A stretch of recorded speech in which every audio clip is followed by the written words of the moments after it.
इमाम अल-अंबिया फ़ख्र दो आलम सल्लल्लाहु अलैहि वसल्लम तशरीफ फरमा है।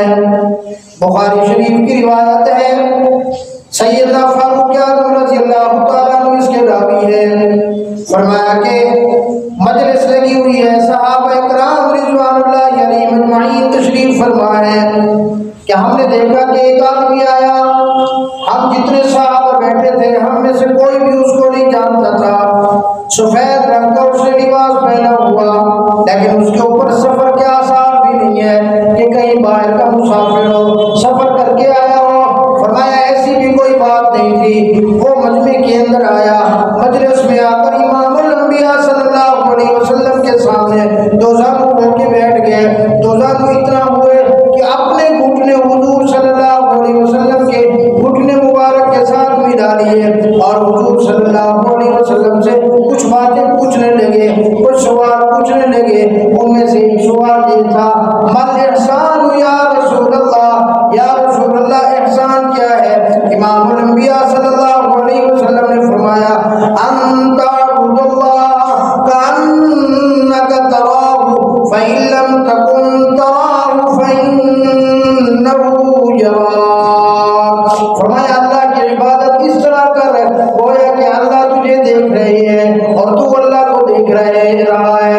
अगर ये नहीं हो सकता कि तू अल्लाह को देख रहा है, कम से कम तेरे अंदर इतना जरूर एहसास होना चाहिए कि अल्लाह मुझे देख रहे हैं। हजरत मौलाना अब्दुल हई आरफी रहमतुल्लाह अलैह बहुत बड़े अल्लाह वाले गुजरे हैं। हजरत थामी रहमतुल्लाह अलैह के खलीफा हैं। हजरत मुफ्ती तक़ी उस्मानी दामत बरकातुहुल आलिया के वो मुर्शिद हैं। हजरत के पीर व मुर्शिद अल्लाहु अकबर। उनके सामने एक आदमी ने आके अर्ज किया कि मुझे जो एहसान है वो हासिल हो गया। उन्होंने फरमाया क्या मतलब? फिर अर्ज किया, हजरत जब मैं नमाज पढ़ता हूँ, जब मैं जिक्र करता हूँ, जब मैं अल्लाह के कुरान की तिलावत करता हूँ, तो मुझे यूँ महसूस होता है कि अल्लाह मुझे देख रहे हैं, मुझे एहसान का रुतबा मिल गया। हजरत ने फरमाया, तुझे किसने कहा कि दीन सिर्फ नमाज का नाम है, दीन सिर्फ कुरान की तिलावत का नाम है, दीन सिर्फ इबादत का नाम है, दीन सिर्फ रोजे रखने का नाम है? हजरत क्या मतलब?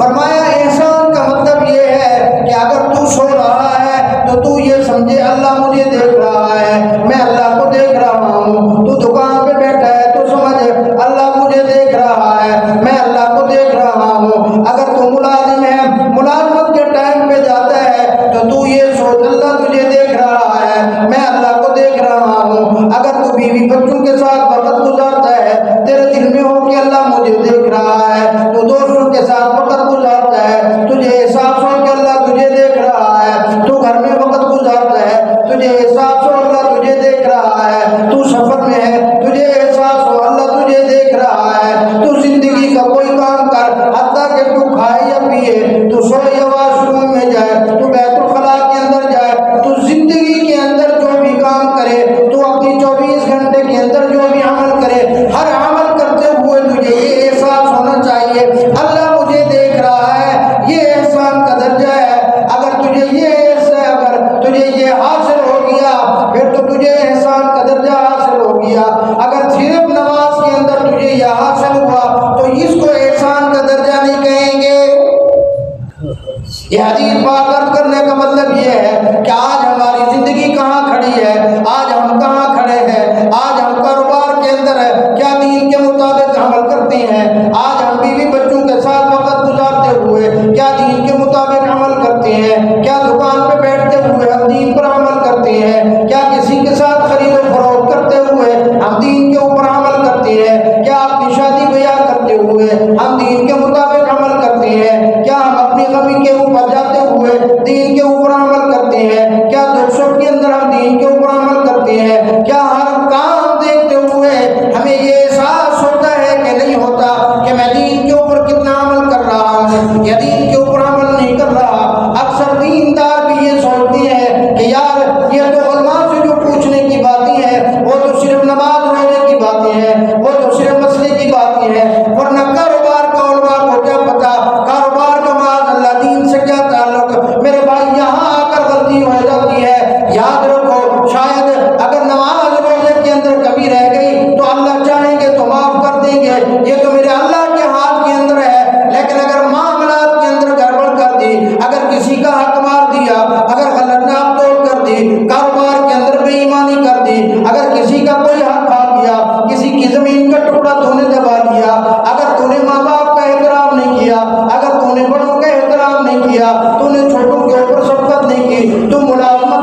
गई है। इसी एहसास को वापस लाना है आपने, क्योंकि इमामुल अंबिया सल्लल्लाहु अलैहि वसल्लम ने फरमाया, अगर खालिसतन दुनियादार है तुझे दीन का कोई पता नहीं है, तुझे ईमान का कोई पता नहीं है, तुझे कुरान का कोई पता नहीं है, तुझे दीन अमाल का कोई पता नहीं है, इस्लाम का कोई पता नहीं है, उलमा का कोई पता नहीं है, सिर्फ तुझे दुनिया चाहिए, सिर्फ तू दुनियादारी करता है, तो फिर तू सुन ले, इमाम अंबिया सल्लल्लाहु अलैहि वसल्लम ने फरमाया, अब दुनिया जीफतुन व ग़ालिबुहा किलाब। फरमाया ये दुनिया पलीद है, ये दुनिया गंदी है, ये दुनिया नापाक है, और जो सिर्फ दुनिया का तालिब है व ग़ालिबुहा किलाब, फरमाया उसकी मिसाल इसी तरह है जिस तरह कुत्ते की मिसाल है।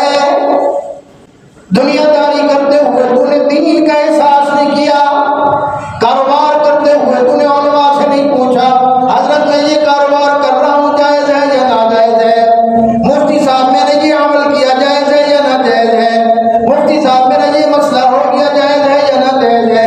याद रखना, फिर शायद तुझे तेरा नमाज रोजा भी अल्लाह की अदालत से नहीं छुड़वा सकेगा।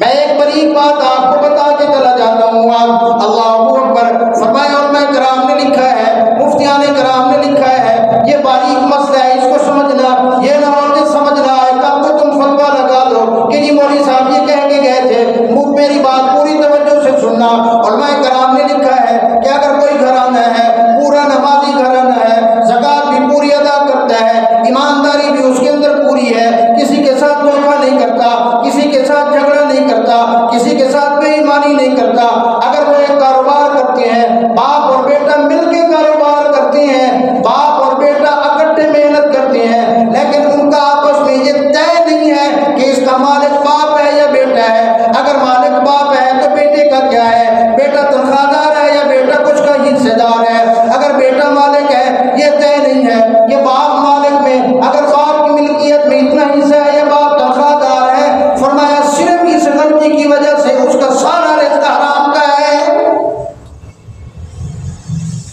क्योंकि यहाँ से झगड़े शुरू होते हैं। बाप के चले जाने के बाद बेटा कहता है इसका मालिक मैं हूँ, बेटा बाकियों को, बाकी जितने वरासा हैं उनको कहता है कि मैं मालिक हूँ इसका। बालों का यहाँ से फिर झगड़े शुरू हो जाते हैं। बाकी वरासा कहते हैं नहीं हमारा भी बराबर का हक है, वो कहते हैं सारी जिंदगी मैंने मेहनत की है, वो कहते हैं नहीं हमारे बाप ने मेहनत की है। ये छोटी छोटी चीजें हैं, अगर हम उलमा से पूछ के नहीं चलेंगे, अगर हम मुफ्तियान कराम से पूछ के नहीं चलेंगे तो फिर हमारा जिंदगी गुजारना मुश्किल हो जाएगा। क़यामत के दिन कब्र के अंदर हमें इसका जवाब देना पड़ेगा। फरमाया क़यामत वाले दिन इंसान आएंगे, 1 रुपए के बदले में 300 मकबूल नमाजें देनी पड़ेगी।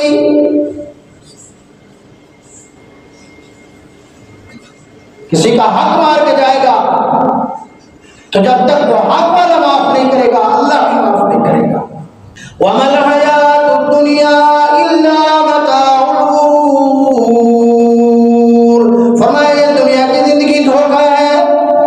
आज तैयारी देखो, 100 साल की तैयारी है, नहीं मालूम कि हमें जुमा की नमाज नसीब होगी या नहीं होगी। तैयारी 100 साल की है, नहीं पता कि आज की रात घर के अंदर गुजरेगी या आज की रात कब्र के अंदर गुजरेगी। तैयारी 100 साल की कर रखी है, लिबास पता नहीं कितनी सालों के, राशन पता नहीं कितने महीनों का,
उसके बगैर दुनिया भी अच्छी चल रही है। जो कहते थे मेरे बगैर मुल्क नहीं चलेगा, उसके बगैर मुल्क भी बड़ा अच्छे तरीके से चल रहा है। जो कहते थे मेरे बगैर घर नहीं चलेगा, उसके बगैर घर भी अच्छे तरीके से चल रहा है।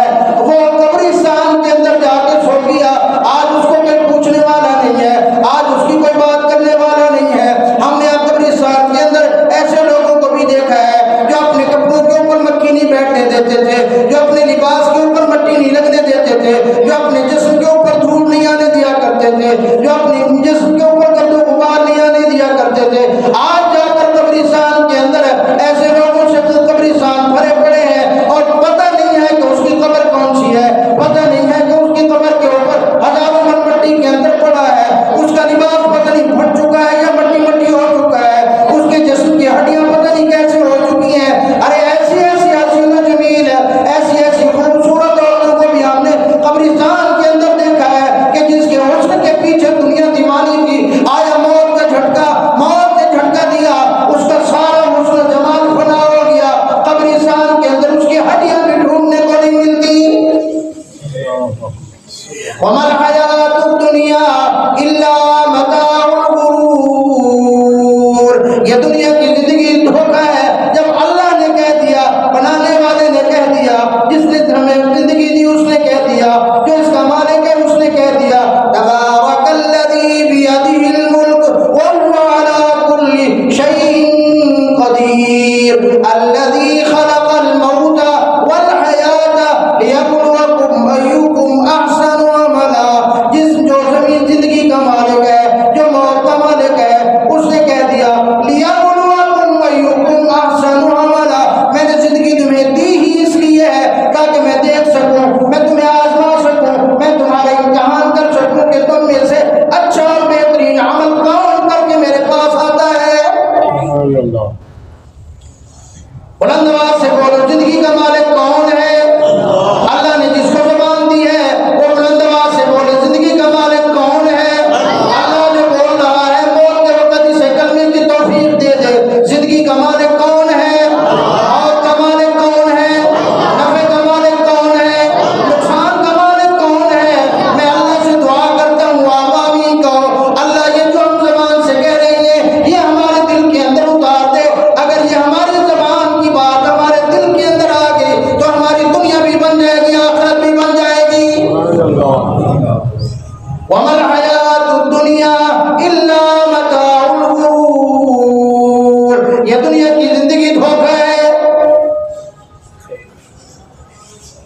एक जगह और अल्लाह ने इरशाद फरमाया, इन्नमल हयातुद दुनिया लइबुन व लहव। फरमाया ये दुनिया की जिंदगी खेल और तमाशा है। जिस तरह कोई आदमी खेल के लिए जाता है, कोई खेल देखता है, कोई आदमी तमाशा देखने के लिए जाता है, चंद मिनट का तमाशा होता है, ज्यादा से ज्यादा चंद घंटे का तमाशा होता है। यूं समझ लो कि एक सर्कस लगी है ये दुनिया के ऊपर, किस वक्त इसका ये खेल तमाशा ये सर्कस खत्म हो जाएगी।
सहाबे रसूल खड़े होते हैं, अल्लाह अकबर, सारे सहाबा खामोश है, सारे सहाबा की आंखों में आंसू है, सारे सहाबा दारो कतार रोने लगे। उनमें से एक सहाबे रसूल खड़े हो जाते हैं, या रसूल अल्लाह, एक जंग के मौके पर आप सफेद सीधी कर रहे थे, आपने मेरी कमर के ऊपर कोड़ा मारा था, आज वो कोड़े का बदला मैं लेना चाहता हूँ। हुजूर सल्लल्लाहु अलैहि वसल्लम ने फरमाया, आ जाओ कोड़े का बदला ले लो। आगे आए, या रसूल अल्लाह, कोड़ा मुझे मंगाइए। वो कोड़ा अली और मुर्तज़ा रज़ियल्लाहु ताला अन्हु के घर है। अल्लाह अकबर, आपको क्या पता कि हुजूर सल्लल्लाहु अलैहि वसल्लम से सहाबा कितना मोहब्बत करते थे। अल्लाह की कसम, कोई काफिर आकर हुजूर सल्लल्लाहु अलैहि वसल्लम से ऊंची आवाज के अंदर बात करता, सहाबा तलवारें निकाल लेते थे। आज उसी पैगंबर के सामने एक सहाबी रसूल कह रहे हैं कि मैंने बदला लेना है, मैंने आपको कोड़ा मारना है। हज़रत अबू बकर सिद्दीक कहते हैं, यार मेरे आका को छोड़ दे, यार मेरे आका की जगह मुझे 100 कोड़े मार दे। हज़रत उमर सामने खड़े हैं, यार मेरे ऊपर तो जितना कोड़ा बरसाना चाहता है बरसा ले।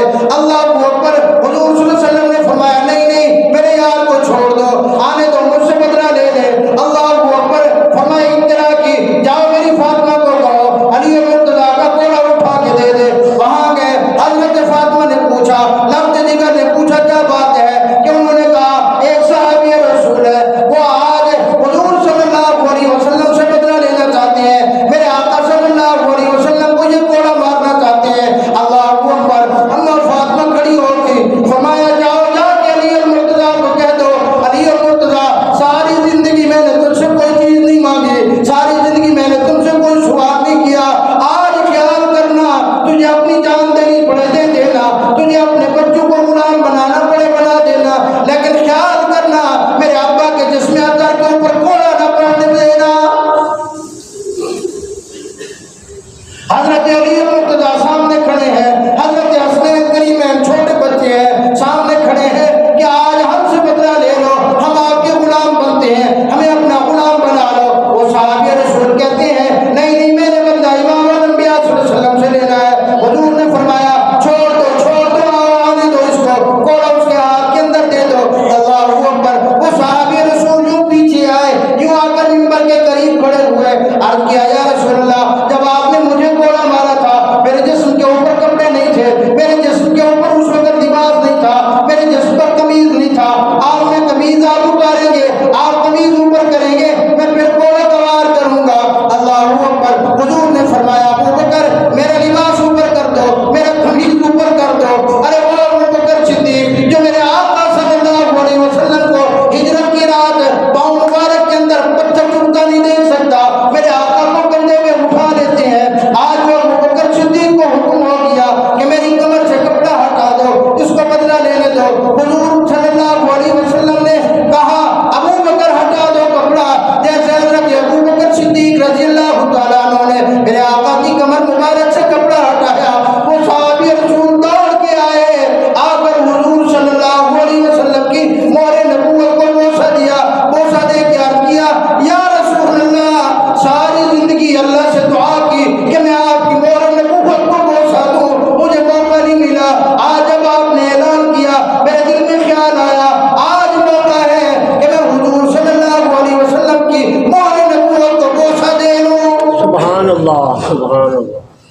आपने तो वैसे ही सब बनाते हुए गुजरते हुए आपके हाथ से कोड़ा लग गया था, लेकिन मतलब मोहरे नबूवत को बोसा देना था।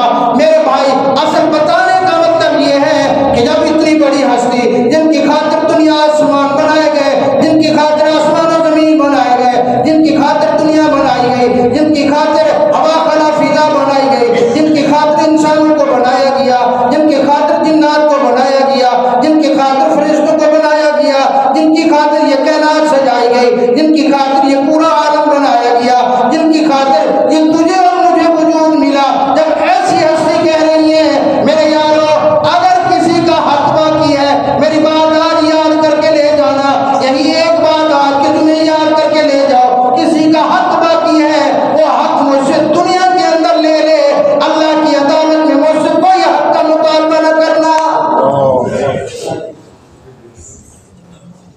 मेरे भाई, आज मैं हाथ जोड़ के अर्ज करता हूँ, नौजवान बैठे हैं उनसे भी अर्ज करता हूँ,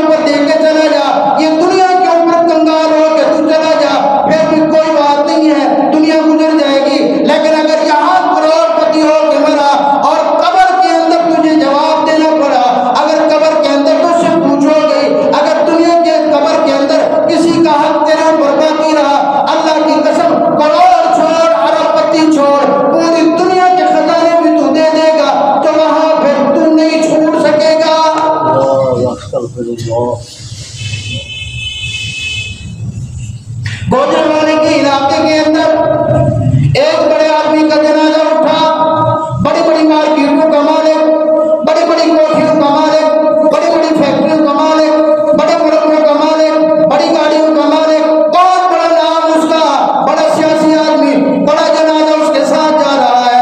अल्लाह पर एक बुढ़िया लाठी के सहारे चलते हुए हाजी साहब उसके पास आई, उसके जनाजे को रोका, कहने लगी मुझे हाजी साहब की ज़ियारत करने दो।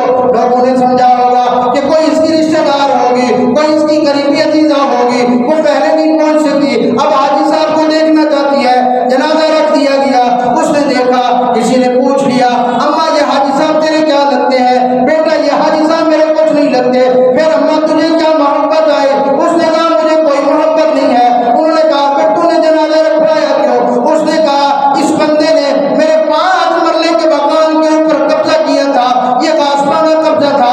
आज मैं देखना चाहती थी कहीं ये अपने कफन के साथ मेरे 5 मरले लेके तो नहीं जा रहा। मैं देखना चाहती थी इसके हाथ खाली है या कुछ लेके जा रहा है। मैं देखना चाहती थी इसके कफन के अंदर जेब तो नहीं है। मैं देखना चाहती थी ये तो हमारा हक मार के जा रहा है, हम इसकी क़यामत वाले दिन बदला चलेंगे। ये कुछ लेके जा रहा है या खाली हाथ जा रहा है, क्या करेगा? इसीलिए मेरे भाई खुदा के लिए, खुदा के लिए, खुदा के लिए अगर किसी का हक देना है, अगर किसी का नाजायज तूने कोई हक मारा हुआ है, उसको हक दे दे, उसको हक दे दे। यहाँ दुनिया के ऊपर कंगाल होके जा, तेरी जिंदगी गुजर जाएगी। अगर कब्र के अंदर तुझे जवाब देना पड़ेगा, तेरे लिए बड़ा मुश्किल हो जाएगा। और नौजवानों ठीक है, आज जदीद दौर है, आज मीडिया का दौर है, सोशल मीडिया का दौर है, टिकटॉक और फेसबुक का दौर है, यूट्यूब का दौर है, इंस्टाग्राम का दौर है। तुम कहते हो हम बड़े ज़हीन हैं, हमारे ये जो माँ बाप बैठे हैं, ये जो बूढ़े हैं, ये तो पुराने वक्तों के हैं, इनको क्या पता। अल्लाह के लिए इनकी कदर कर ले, अल्लाह का वास्ता इनका एहतराम कर ले। हमने ऐसे भी देखे हैं नौजवान जिनको अपनी दौलत पे नाज था, अपनी जवानी पे नाज था, अपने इल्म पे नाज था, अपनी जदीद तालीम पे नाज था, अपने पैसे पे नाज था। जब ये बूढ़े के खत्म हुए, जब ये बूढ़े जाकर कब्रों के अंदर सो गए, तो दीवारों के अंदर उनको टकरे मारते देखा है। उनके लिए दुआ करने वाला कोई नहीं था, उनको खाली तसल्ली देने वाला कोई नहीं था। कभी जाकर इन बूढ़ों से पूछा है क्या आज इनको तकलीफ क्यों है, आज इनको बीमारियां क्यों है, आज इनको परेशानियां क्यों है? कभी जाकर पूछा है? अरे वो अपनी मस्ती में मस्त है, तुझे नहीं पता। ये वो बूढ़े हैं जब रात को उठते हैं अल्लाह से दुआ करते हैं, अल्लाह मेरी औलाद की खैर होवे, अल्लाह मेरे पुत्र की खैर होवे। माँ कहती है अल्लाह मेरे पुत्र की खैर होवे। बेशक पुत्र ऐसा बदबख्त है 6-6 महीने बाद करने की उसको नौबत ही नहीं आती। अल्लाह अकबर। हाजी साहब अगले दिन में तड़प गया। एक बात सोशल मीडिया पे सामने आया, एक बदबख्त ने, एक शकी और कल्ब ने अपनी माँ के ऊपर हमला किया, उसको कत्ल किया, माँ को अस्पताल ले जाया गया। आखिरी वक्त माँ ने कहा, माँ आखिरी वक्त कहने लगी मेरा बेटा बड़ा जज्बाती है, उसको वक्त पे खाना देना, मेरे बेटे का ख्याल करना। मेरा बेटा जज्बाती है, उसको कह देना तेरी माँ ने तुझे माफ कर दिया है।